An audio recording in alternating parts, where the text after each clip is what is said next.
Are there exercises that can prevent your shoulder injury? And remember, shoulder pain is not just a biomechanical injury. There's multiple factors that can be playing a role into this. They found in the study that it can decrease it by 28%. And so we wanted to share those exercises with you, just 4 of them. So we get the question a lot about, are there exercises that can prevent shoulder injury? And in athletes, specifically the study that I'm talking about with handball players, professional handball players in Europe, they found in the study that it can decrease it by 28%. And so we wanted to share those exercises with you, just 4 of them. If you notice the exercises that we're going to be doing today, it's going to be more for patterns. So let's go ahead and start that process off. To start it off, we are going to load the system as much as possible to start off with. Now, if you guys are on the field, this is a great way to get your team, get your staff, your coaches to start warming up your players. Go ahead and get into push-up position. So the first one he's going to do is he's just going to walk his shoulders back. This is going to kind of prime his shoulders.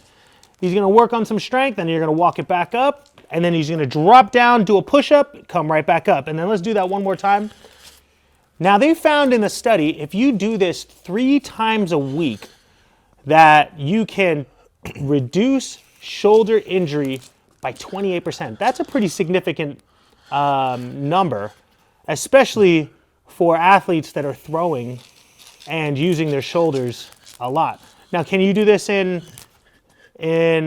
swimming, anything, honestly, that can help out? You tired? No. I already did it 4 times. That's more than one. Right. That's more than 3 times a week. That's exercise number 1. Let's go to exercise number 2. All right.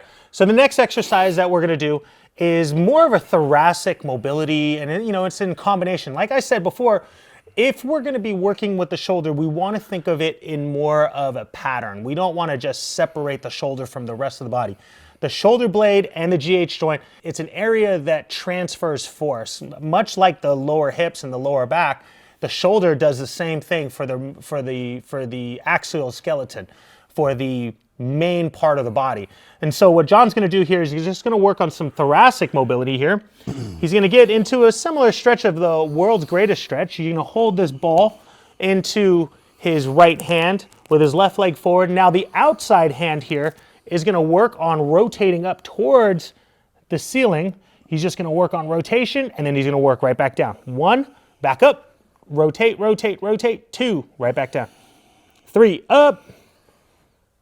Last one, and 4. Now what I want you guys to do is aim for more like 15 to 20 repetitions, really trying to get, even though we're doing it very dynamic, I want you guys to kind of get into the speed of the rotation as well as end range, trying to reach as far as you can after every single repetition. Cool? So the next exercise, we're going to be working for a little bit more of a shoulder strengthening exercise. And so John here is this, we're just going to do some light bands for now. Again, this is going to be more of the warm-up. You guys can go into more of the strength training later on if you guys like to.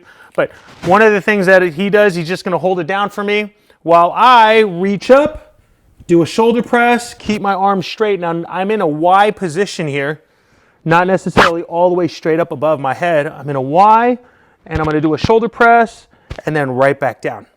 Y, shoulder press, back down.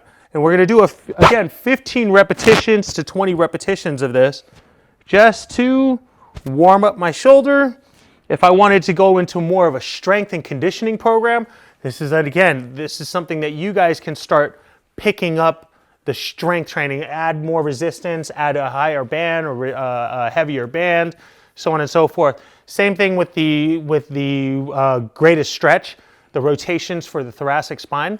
You don't have to use a softball. You can use more of like a medicine ball that can start retraining those shoulders. I wouldn't recommend a heavy medicine ball, but again, this is something to just kind of go through this range of motion. Now, these exercises look easy, but they do get pretty tough as you add them all together. So the next exercise is we're working on catching and internal rotation of the shoulder. So I know it seems a little awkward, but I'm going to be rotating back, and I'm going to be catching the ball here, and I'm going to work on internal rotation as I catch the ball. So it's kind of a reaction drill, working on that internal Come on, reach for it, Joe. Reach for it. Oh, there it is. All right, perfect. Anyways, work on those shoulder internal rotations. So we got those 4 exercises. You're looking at about 15 to 20 repetitions, maybe 2 to 3 sets, just to start getting that warm up. And again, it's just to prevent injury. Now, if you look at the trend of what we're doing here, those exercises we're not limited to.